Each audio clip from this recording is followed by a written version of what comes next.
The Foxhead is a haven for the weird. There's been something on that corner, at the corner of Gilbert and Market, where the Foxhead is today, since I want to say like 1872. It's been a bunch of different things. So it was a bottling works at one point, a few other things. But the bar opened in 1934. The owners were Bernie Alberhaskey, Dave's dad, and his brother.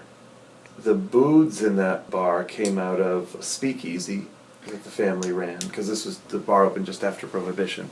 It was Bernie's Foxhead Tavern for years. Dave, as a kid, used to work at something called the Central Tap, and Dave's grandfather owned that.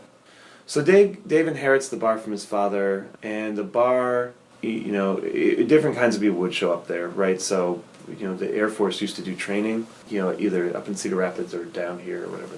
And so there'd be Air Force guys drinking in the bar. But it was also, over time, a workshop bar, and that really happened in the 70s. Frank Homer, who was the director of the Writers' Workshop for many, many years, used to come down to the Foxhead and play pool and play cards. And, faculty would come down, so there's stories about, Vonnegut sitting in the bar. And visiting writers would come through, so there's a couple different stories of people being thrown out. Dave threw Hunter S. Thompson out of the bar because Thompson wanted to drink. He wanted to buy a bottle of, I think it was Wild Turkey.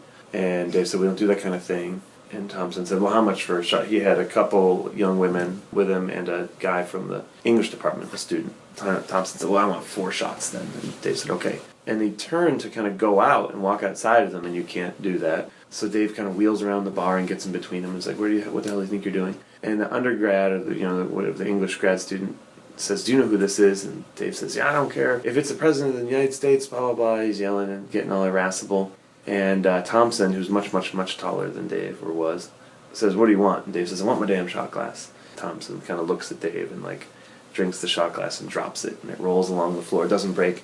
And Dave throws him out. But there's been all kinds of people in that bar over the years. And it's got some reputation as a writer's bar. But it's, today, there's a lot of locals, regulars, old guys. But it's changed over the years. There used to be a pinball machine in there. It has one of the last real jukeboxes in town. It's still a quarter a song. Well, they don't serve Budweiser products because Budweiser, the distributor, tried to strong-arm Dave's father. They said, well, we have this Bud. And he says, well, I don't want all this or that. I want this. If I'm going to do, I want this much. And the rep said, okay. And so they brought way more Bud than Bernie had asked for. He said, what the hell is this? They're like, well, this is, we're doing this. And he's like, I don't want any of this. Either you bring me what I want, or I don't want any of it. And I guess the rep came down later and was like, if you know what's good for you, you'll take this, and blah, blah, blah. And Bernie threw him out. And when Bernie gave Dave the bar, one of the things he made him promise was to maintain that ban on Budweiser. So there's still no Bud, anything in the bar.